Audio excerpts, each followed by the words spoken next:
Welcome to the fifth installment of the 10 Oxherding Pictures, a series of Zen woodblocks describing the process of a realization and enlightenment. The fifth Oxherding picture, the fifth bull, is called Taming the Ox. The whip and rope are necessary, else he might stray off down some dusty road. Being well trained, he becomes naturally gentle. Then, unfettered, he obeys his master. Comment: when one thought arises, another thought follows. When the first thought springs from enlightenment, all subsequent thoughts are true. Through delusion, one makes everything untrue. Delusion is not caused by objectivity, it is the result of subjectivity. Hold the nose ring tight and do not allow even a doubt. To me, the fifth Oxherding picture represents a mark of maturity in one's spiritual progress. After awakening, after the honeymoon period, we find ourselves in the throes of conditioning. The filters have been removed, and now we can't run from our delusions anymore. Our delusions are ever so obvious. The repressed emotions now coming to the surface for us to engage. Our selfish tendencies become exquisitely obvious to us and even to those around us. This is grace, and at the same time, it can be a challenging time.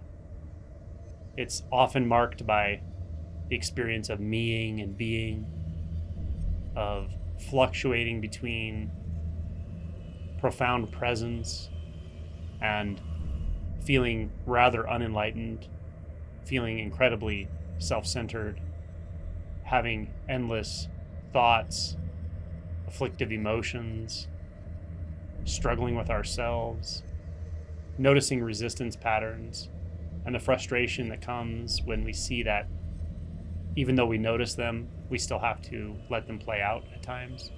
This is that sometimes muddy and confusing post-awakening place. Sometimes I call it the spiritual no person's land. A lot of shadow work has to happen here. There are even times where we have dark nights of the soul, periods of being lost in the spiritual desert. And yet, if we're willing to continue to investigate our perceptual filters, the nature of delusion, the nature of struggle, if we're willing to take advice and direction from those who have walked this path before us, things can clarify, and things will clarify. There's a hint in the wording here describing the ox or the bull as unfettered, how it naturally becomes calm. In Buddhism, the fetters are a series of perceptual filters or delusions that one can disentangle their identity from or break the fetters, which results in ever deepening clarity, peace, and prajna wisdom, or understanding that is not of this relative world. What does it mean to hold the nose ring tight and not allow even a doubt? Well, it can mean different things at different times and to different people. But Adyashanti has a nice saying, and that is, just don't touch any experience with thought. This means go out to the experience directly. This means surrender to the immediate experience of sound, of feeling, of colors, forms, shapes, of the movement of consciousness. Surrender to the immediate and present experience of aliveness. And notice that a doubt is always a thought, because presence just is. Presence is self-confirmatory, self-validating, self-obvious. A thought that says, oh, I'm not so sure, is this really here? Is this really presence? Etc., etc. We can immediately notice that is a thought. It is simply a movement of consciousness. It can't negate presence. And one way of proving this to ourselves is to recognize the pure I am sense,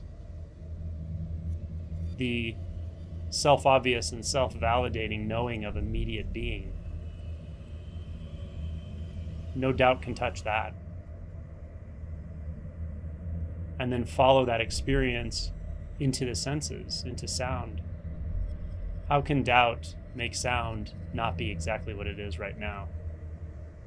How can a thought cover sound? How can a thought distort sound? Sound just is. Move attention to sensation.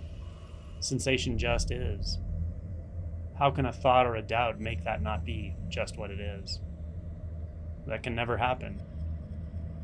So our teachers, our gurus, are all of the components of immediate experience, including the I am sense, including consciousness or just pure being, unconditioned by any specific thought, which also allows the movement of consciousness, which could be called thought.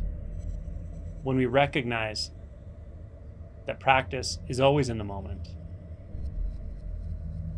is always here, presence is always available, then we really take this off the mat. We stop compartmentalizing life into the regular stuff I do and then the half an hour a day that I'm spiritual when I meditate. We see that truly enlightenment is life just as it is. And when we start to really acknowledge this, our commitment to realization deepens, and instead of being one of many priorities, even if it's the highest priority in our life, we realize it really is the only priority, because it is presence. It is this.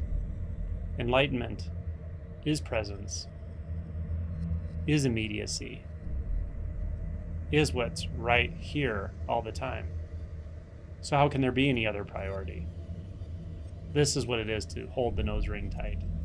It is to acknowledge that living truth is always in your experience, even if we get distracted, even if we get pulled into thought from time to time.